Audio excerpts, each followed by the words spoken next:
दोस्तों नमस्कार। एक पंख चाहिए, उससे पहले एक आकाश, उससे पहले उड़ने का प्रयास और उससे पहले उड़ने की जरूरत। भारत का मीडिया जिस आसमान तले उड़ने की चाहत रखता है, उसमें पत्रकारों के पर क्या कतरे जा चुके हैं। वह आसमान ही कहीं काला तो नहीं कर दिया गया जिस आसमान तले उसने अपनी स्वच्छंदता को देखा, या फिर प्रयास खत्म कर दिए गए, जरूरत बांध दी गई। भारत का मीडिया, भारत का पत्रकार और शायद भारत के भीतर की सामाजिक आर्थिक परिस्थितियों के बीच घूमता हुआ, उड़ता हुआ प्रोफेशनल्स की वह कतार जो धीरे धीरे गायब हो चली है, लुप्त हो चली है। जो काम करना चाहता है उसके लिए काम की जरूरत खत्म की जा रही है। जो अपने तौर पर उड़ान भरने से पहले एक प्रयास करना चाहता है, उन प्रयासों को भी सीमित किया जा रहा है। तो किस पंख का जिक्र और किस आसमान का जिक्र? यह जिक्र इसलिए क्योंकि एनडीटीवी की उड़ान खत्म हो गई, या एनडीटीवी एक नई उड़ान के साथ, एक नए आसमान तले, एक नए प्रयास के साथ एक नई जरूरत को बताएगा, जो शायद भारत की राजनीतिक सत्ता तले रेंगते हुए नजर आएगा। ये कौन सा सच है जिस वक्त भारत के प्रोफेशनल्स, चाहे वो आईएएस की कतार ही क्यों ना हो, उसमें भी बीते 8 बरस के भीतर लगभग 2 दर्जन से ज्यादा युवा आईएएस ने नौकरी इसलिए छोड़ दी क्योंकि उनकी उड़ान पर लगाम सत्ता लगाना चाहती थी। इस दौर में ना जाने कितने प्रोफेशनल्स की नौकरी चली गई, और इस कतार में भारत का मीडिया शायद अव्वल नंबर पर है। जहां लिखा हुआ मिटाया गया, जहां जो दिखाई दे रहा है उसको ढकने का प्रयास किया गया। इस दौर में सत्ता रबड़ लेकर भी तैयार थी और शायद उसकी हाथों में तलवार भी थी। कहीं यूएपीए भी लगा, कहीं जेल के शिक्षों के पीछे भी पत्रकार को जाते हुए देखा गया, कहीं राजद्रोह का मुकदमा भी ठोका गया, और इन सब के बीच हर उड़ान पर बंदिश लगा दी गई। इन परिस्थितियों के बीच क्या वाकई आज के मीडिया को राजनीतिक सत्ता की आंखों से देखने की जरूरत है, या भारत की अवस्था को मीडिया की आंखों से देखने की जरूरत है? मीडिया कोई दूसरे ग्रह का काम नहीं करता है, वो संवाद करता है। वह सत्ता पर निगरानी रखना चाहता है क्योंकि उसके सरोकार जनता से होते हैं, उसकी घुमक्कड़ी जनता के भीतर होती है, और जनता से निकले हुए संवाद और सवाल उसके दिलों को छूते हैं, उसकी कलम को छूते हैं, और रोशनाई सहित उसके संवाद में वो तब्दील हो जाते हैं।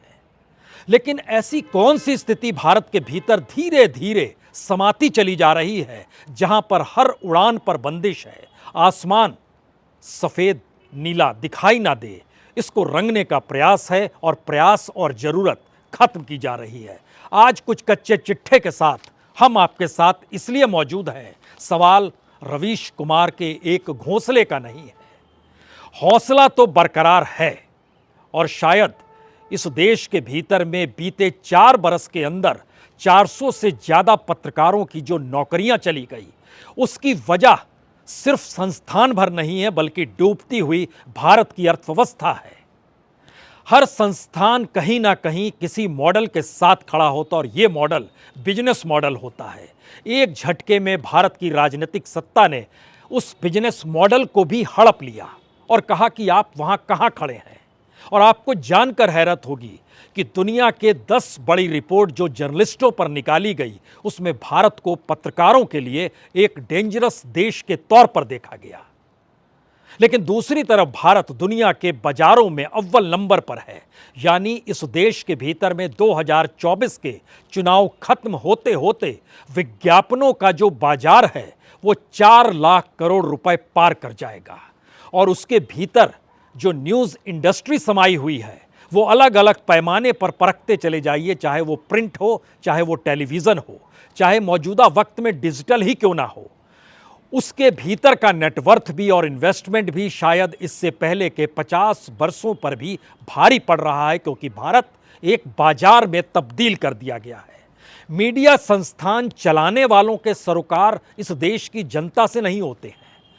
वह अपने रिपोर्टरों के जरिए, अपने एंकरों के जरिए, अपने यहाँ काम करने वाले उन लोगों के जरिए जो कहीं ना कहीं कलम से लिखते हैं, कहीं ना कहीं कैमरे के सामने आकर बताने का प्रयास करते हैं और सवाल करते हैं सरकार से, लेकिन सरकार ने चीजें उलट दी।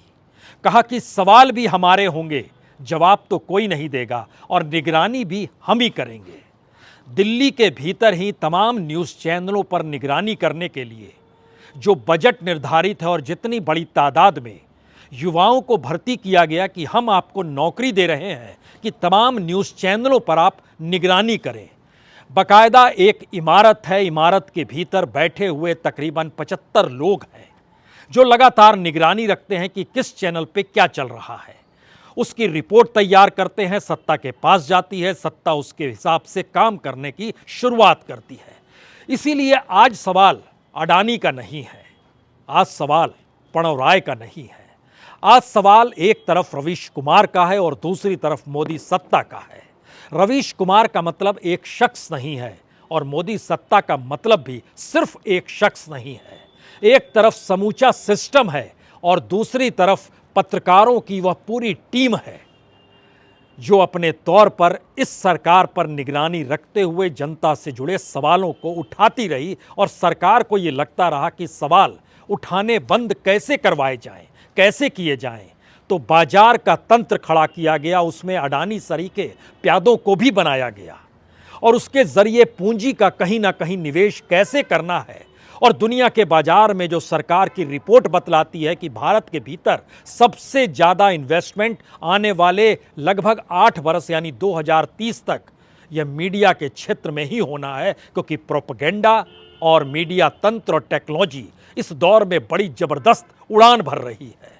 ये परिंदों की उड़ान नहीं है जिसे आसमान चाहिए, प्रयास होना चाहिए और ज़रूरत होनी चाहिए। ये प्रोफेशनल्स की उड़ान भी नहीं है, ये दरअसल उस तंत्र की उड़ान है जिस तंत्र के आश्रय इस देश की समूची हरकत को कैसे अपने अनुकूल बनाया जाए और अनुकूल बनाते वक्त इस बात का एहसास राजनीतिक सत्ता को लगातार रहे कि कोई भी सवाल ना पूछे और जनता के सवालों को इस तर्ज पे ना उठाए जहां ये लगे कि सरकार फेल तो नहीं हो गई है। दरअसल इस दौर में जब हम जिक्र कर रहे थे तो 22 आईएएस ने पद छोड़ा जिनकी उम्र बहुत कम थी।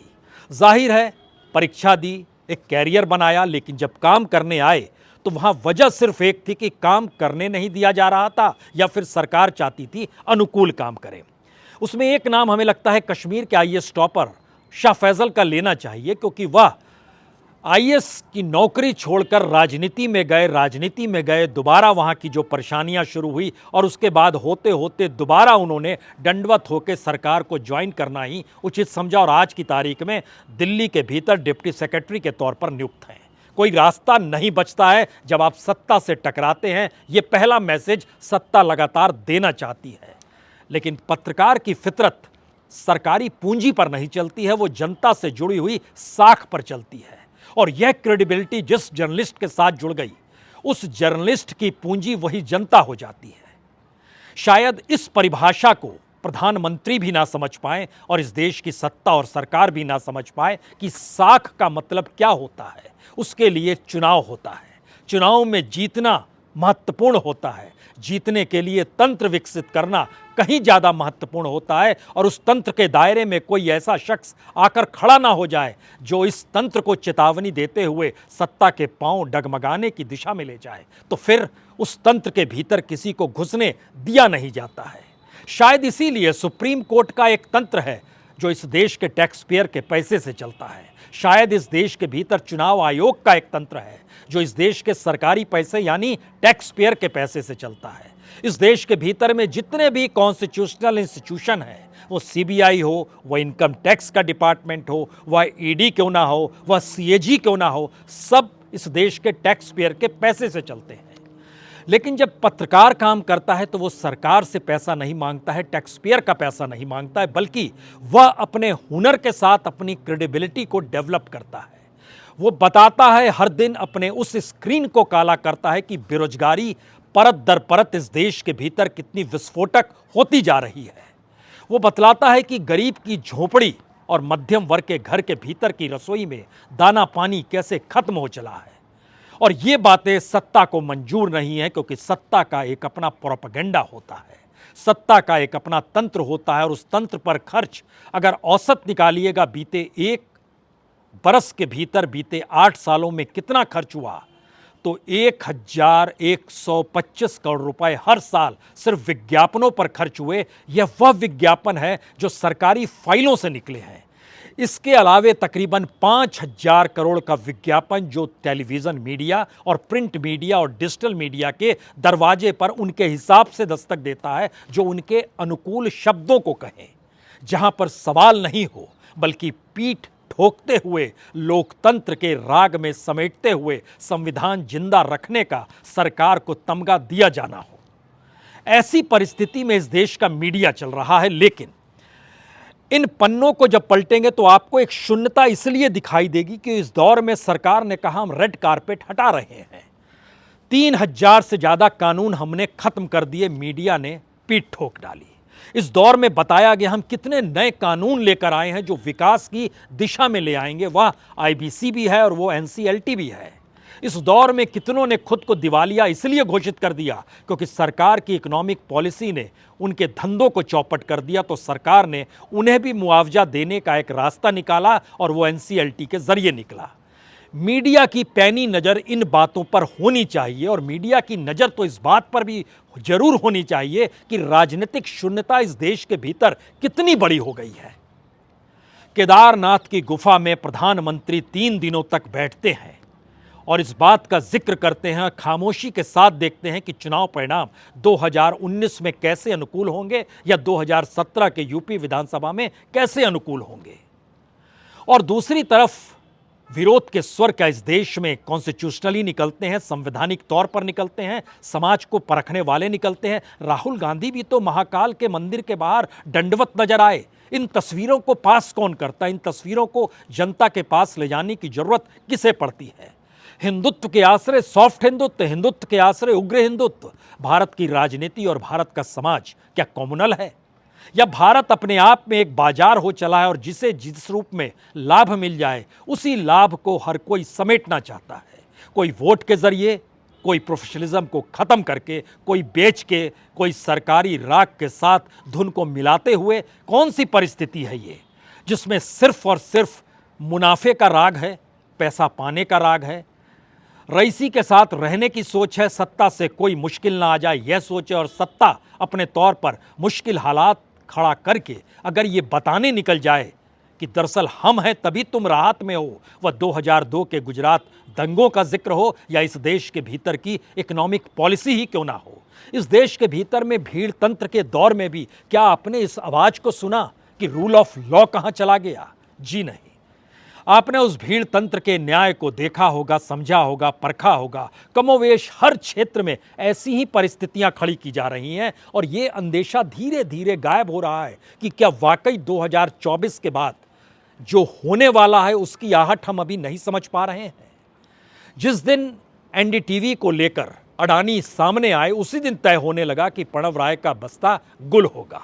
रवीश कुमार जिस एक्सट्रीम पे चले गए उसमें उन्हें छोड़ना ही होगा। इस देश के जर्नलिस्ट जो सवाल पूछते हैं उन्हें झुकना ही होगा, क्योंकि एक लंबी फहरिस्त है इस देश के भीतर में। तमाम मीडिया हाउस एक मॉडल लेकर चलते हैं जिसका नाम है बिजनेस मॉडल, और बिजनेस मॉडल में बिजनेसमैन ही खड़ा होता है। अंबानीज भी खड़े हो गए और अडानी भी खड़े हो गए और तमाम कई अपनी इक्विटी लेकर खड़े हुए हैं जो मौजूदा वक्त में बतलाते हैं कि मीडिया उनके खिलाफ नहीं जा सकता है क्योंकि उन्हें अपनी पूंजी लगाई हुई है और वह पूंजी कैसे बनेगी, कैसे बढ़ेगी, यह सत्ता तय करती है। तो क्या सत्ता ने चाहा जिस रूप में कॉरपोरेट को खड़ा किया, सत्ता ने जिस रूप में चाहा जिसकी नेटवर्थ बढ़े वह बढ़ गई, सत्ता ने चाहा जिस मीडिया हाउस का बिजनेस मॉडल बढ़ता चला जाए और इस देश के अनुकूल हो जाए, ऐसा हो गया। बड़ा अजीबोगरीब संयोग है। इस देश में प्रधानमंत्री गरीब कल्याण योजना जिन 90-80 करोड़ लोगों तक पहुंचती है, इस देश में इंटरनेट सेवा भी 80 और 90 करोड़ लोगों तक पहुंचती है। मीडिया की पहुंच भी उतनी ही है। एक तरफ मुफ्त में अनाज और दूसरी तरफ मुफ्त में प्रोपेगेंडा। खबर कहाँ है किसी की रसोई के भीतर से आवाज आए, किसी के बच्चे की पढ़ने के बाद, डिग्री पाने के बाद बेरोजगारी का तमगा लोग घूमते हुए उसके भीतर का आक्रोश नजर आए, वह भी खत्म किया जा रहा है क्या? और मीडिया तो ऐसे वक्त में भारत जैसे देश में शॉक ऑब्जर्वर का काम करता है, अन्यथा लोगों के भीतर का गुस्सा, उनके भीतर का आक्रोश भारत की राजनीति को पलटने के लिए काफ़ी भी होता है। लेकिन इस पलटने और नहीं पलटने की राजनीति के बीच भारत का लोकतंत्र संवैधानिक तौर पर इजाज़त देता है कि आप इस खुले आसमान में उड़ सकें। लेकिन उस पर भी जब बंदिश होगी तो भारत वर्ल्ड इंडेक्स में 180 देशों में प्रेस फ्रीडम को लेकर 150वें नंबर पर आकर खड़ा दिखाई देता है।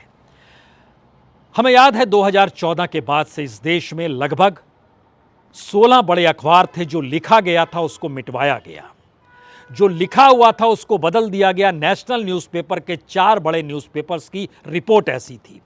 जो तस्वीर छपी उसको भी बदलने को मजबूर किया गया। दिल्ली जैसी जगह में 16 न्यूज़पेपर। जो दिखाने से रोका गया वह कोई छुपा हुआ नहीं है, सरकार नहीं सुनना चाहती है तो अपलिंकिंग सेवा भी डगमगा जाती है। यह तो हमने व्यक्तिगत और निजी तौर पर देखा। इस देश के भीतर में कितने जर्नलिस्टों पर यूएपीए लगा, किन परिस्थितियों में क्या खून बहा, क्या जेल के पीछे गए, और क्या घोंसले को छीन लेने से हौसले खत्म हो जाते हैं? शायद नहीं, क्योंकि इस देश की फितरत के भीतर लोकतंत्र समाया हुआ है। स्वतंत्रता की आस जो है ये एक उम्मीद बनकर आपसी संवाद से बनती है, सत्ता के नीतियों से नहीं बनती है। शायद सत्ता को ये शिकायत होगी कि दरअसल उसने तो नीतियां बनाई थी ये कहकर कि यही आज़ादी है, लेकिन दूसरी तरफ लोगों ने खड़े मान लिया कि दरअसल ये आज़ादी नहीं, ये सत्ता के सामने नतमस्तक होने की परिस्थितियां हैं। अब यहीं से असल सवाल खड़ा होता है कि जब इस देश के भीतर में पत्रकार जिन सवालों को उठाता है उसको उठाने देने की परिस्थिति में सरकार नहीं खड़ी है, और इस देश के भीतर वर्ल्ड प्रेस फ्रीडम के जो आंकड़े निकल कर आते हैं और उसके बाद कॉरपोरेट की भागीदारी जो मीडिया के भीतर घुसती चली जा रही है, उसमें आम जन के सवाल कौन उठाएगा, या 5 किलो अनाज से जिंदगी चल जाएगी? इन 2 सवालों के इर्द गिर्द आखिर में जरा मीडिया के उस महत्वपूर्ण हिस्से को पकड़ने की कोशिश कीजिए जिसमें हर का दर्द छुपा है, जो पत्रकार है। उन पत्रकारों का जिक्र हम कर रहे हैं जिनमें घोंसला छिना लेकिन हौसला नहीं गया। उस कतार में भारत के लगभग 350 पत्रकारों की एक लंबी फहरिस्त है जो गांव से लेकर शहरों तक फैली हुई है, और जिसने नून रोटी तक का सवाल उठाया कि देखिए बच्चों को क्या खिलाया जाता है मिड डे मील में, और वहां से निकलते हुए यह भी बताया कि इस देश के भीतर की डगमगाती अर्थव्यवस्था में 5 किलो अनाज देकर मुफ्त में किस तरीके की स्थिति इस देश में खड़ी की जा रही है, जो आने वाले वक्त में भारत को कितना पीछे ले जाएगी। इंटेलेक्चुअलिज्म भारत में गायब क्यों किया गया? प्रधानमंत्री के शब्द बार बार उस परिस्थिति में खुद को खड़ा क्यों करते हैं जहां पर लगता है भीड़ है, उसके कोई नियम कायदे नहीं है, वहां पे आपके हाथ में डिग्री होना महत्वपूर्ण नहीं है। कल तक ऐसे तबके हाशिए में थे और रूल ऑफ लॉ का जिक्र होता था, लेकिन अब रूल ऑफ लॉ अगर उन्हीं के अनुकूल है, उस भीड़ तंत्र के अनुकूल है जहां के शब्द हो सकता है अश्लील हो सकता है गैर संवैधानिक हो सकता है सीधे किसी पर चोट करने वाले हों, लेकिन उन्हें मान्यता दी गई क्योंकि सत्ता ने महसूस किया उनकी तादाद इस देश में बहुत ज़्यादा हो चली है। और सरकार को इस दौर में कोई माथे पर शिकन नहीं आई कि दरअसल 10 लाख बच्चे इस देश से जो एक लिहाज से हायर एजुकेशन करने के बाद भारत को डेवलप करने की दिशा में ले जाते, यहाँ की जीडीपी बढ़ाने का काम करते, वह अपने इनोवेशन से भारत की एजुकेशन सिस्टम को और आगे ले जाते, उन्हें बाहर जाने दिया गया। यूनाइटेड किंगडम में यानी ब्रिटेन में 1,21,000 बच्चों को इस बरस वीज़ा दिया गया। अमेरिका में 82,000 बच्चों को वीज़ा दिया गया। ब्रिटेन के प्रधानमंत्री ने जब सवाल किया कि अब बच्चों को बाहर से आने वालों पर एक बंदिश लगानी होगी, तो वहाँ के विशेषज्ञों ने कहा साहब बाहर से बच्चे नहीं आएंगे तो यूनिवर्सिटी ठप हो जाएगी, चलेगी कैसे यूनिवर्सिटी? भारत जैसे देशों से ही बच्चे जाकर वहाँ ट्यूशन फीस देते हैं तो यूनिवर्सिटियाँ चल रही है। तो भारत के बच्चे जो बाहर देते हैं वो अपने देश में क्यों नहीं देते हैं? यहाँ का एजुकेशन सिस्टम क्यों डावाडोल है? कोई फिक्र किसी को नहीं। इलाज की परिस्थिति हो, एजुकेशन की परिस्थिति हो, भारत के भीतर एनर्जी को लेकर सवाल हो, पेट्रोल डीजल को लेकर सवाल हो, गाड़ियों को लेकर सवाल हो, प्रदूषण को लेकर सवाल हो, वह सवाल जिंदगी के हर पायदान से जुड़े हुए हों, उठाएगा कौन? मीडिया ही तो उठाएगा। और रवीश कुमार यही काम तो करते हैं। और किसी भी चैनल में कोई भी पत्रकार जब इन सवालों के साथ घुसता है तो जाहिर तौर पर वो पत्रकारिता कर रहा होता है, लेकिन बिजनेस मॉडल जब काम करने लगता है तो वो फिर मीडिया संस्थान मायने नहीं रखता है, और शायद पत्रकारों की वो फौज भी जो फिर उस मॉडल को देखती है जहां पर पैसा किस रूप में कैसे आए, और वो अपने घोंसले का फिक्र करके इस बात का जिक्र कहती है कि मेरा हौसला टूट गया। ऐसी लकीर हिंदुस्तान के भीतर ना तो आज़ादी के वक्त संघर्ष करने के दौरान थी, ना इमरजेंसी के दौर में थी, और ना ही इस देश में जितने भी आंदोलन जिस भी मौके पर हुए, वो मंडल कमंडल का दौर हो, वो अन्ना आंदोलन का दौर हो, लेकिन भारत की राजनीति ने सत्ता पाने के लिए सबको कैसे मटिया मेट कर दिया, उसकी विभत्स कहानी कहने की आज जरूरत नहीं है। सिर्फ 3 बातें कहने की जरूरत है। पहली बात, इस देश के भीतर में पत्रकारों के साथ जनता को खड़े होना होगा। इस देश की जनता के साथ पत्रकारों को खड़े होकर उनकी आवाज को उस सलीके से सीखना होगा जहां पे इस देश का पॉलिटिकल सिस्टम उन्हें खत्म करने पर तुला है। तो फिर जर्नलिज्म को उन्हीं मुद्दों को उठाना है कि दरअसल ये पॉलिटिकल सिस्टम एक अपने ढांचे के भीतर एक आवरण ओढ़कर कैसे किसी नए की एंट्री नहीं देना चाहता है। पहला सवाल ये है। दूसरा सवाल है, जो पूरा का पूरा माध्यम है इस देश के भीतर में मार्केट इकोनॉमी से जुड़ा हुआ और बिजनेस मॉडल के तहत काम करता है, अगर उसके समानांतर हमने प्रयास नहीं किया, इस देश के भीतर में कोई मीडिया हाउस इस रूप में खड़ा हो जिसे जनता चला रही हो, यानी उस पर नकेल कसने के लिए अगर सरकार निकल कर सामने आए तो जनता कहे ये हमारा मीडिया है, इसका प्रयास उसने नहीं किया, तो हर 5 बरस में वोट और वोट देने के बाद एमएलएज एमपीज की खरीद फरोख्त या फिर रेवड़ियों के भाव, इस देश के पॉलिटिकल पार्टीज के मैनिफेस्टो की कतार, और इन सब के बाद सिर्फ एक सकून की आप उंगली दिखाएं और कहें हमने लोकतंत्र को जी लिया। यही लोकतंत्र है? जी नहीं। लोकतंत्र के 4 पाए हैं। 3 पाए इस देश के टैक्स पेयर के पैसे से चलते हैं, चौथा पाया हुनर से चलता है, क्रेडिबिलिटी से चलता है, साख से चलता है। तीसरा सवाल, इस देश के भीतर में अगर वह मीडिया हाउस जो बिजनेस मॉडल को अपनाए हुए हैं, जो सरकार के लिए ही काम करते हैं और सत्ता के अनुकूल ही बिसात बिछाने पर जिनका भरोसा है, उनके खिलाफ आपको किसी ना किसी रूप में एक बायकॉट की परिस्थितियां तो बनानी ही होगी, अन्यथा आपको सब कुछ समानांतर लगेगा। आपको लगेगा आसमान एक है, कोई परिंदा उड़ रहा है, कोई नहीं उड़ रहा है, जो घायल हो गया होगा नहीं उड़ पा रहा है, जो उड़ रहा है वो सबसे बेहतरीन है। ऐसा नहीं है, चुनना तो पड़ेगा, क्योंकि सवाल आपका है, सवाल इस देश का है, सवाल इस देश की उस पीढ़ी का है जो आपके कंधे पर सवार है और टुकुर टुकुर देख रही है कि दरअसल हम खड़े क्या हैं। और शायद इसीलिए जब इन बातों का जिक्र हो रहा है तो आखिरी सवाल के साथ जो नई परिस्थितियां जुड़ी हुई है उसमें एक बात हमेशा याद रखिए, भारत का बाजार मीडिया का एडवर्टीजमेंट का सिर्फ 4,30,401 करोड़ का हो जाएगा 2026 में। 2024 तक न्यूज़ मीडिया जो है इसमें अपरंपार होगा, और इसके सामने इस देश के एडवर्टाइज़र मैटर नहीं करेंगे जो टीआरपी के आसरे एडवर्टीजमेंट देते हैं। सत्ता ही अपने तौर पर पूंजी लुटाने पर तुली हो और वो पहले दिन से इस देश में शुरू हो गया हो, तो फिर इसका मतलब बहुत साफ है, जो दिखाई दे रहा है मॉडल वह फेक मॉडल है। शायद इसीलिए महत्वपूर्ण यह नहीं कि आप कहाँ हैं, महत्वपूर्ण यह है कि आप जहां पर हैं वहां कर क्या रहे हैं। इन शब्दों को जहन में रखिए और फिर सोचिए, आसमान है, पंख है, लेकिन क्या कोई प्रयास है, कोई ज़रूरत है, या इस दौर में सब कुछ शिथिल कर दिया गया, खत्म कर दिया गया। बहुत बहुत शुक्रिया, बहुत बहुत शुक्रिया।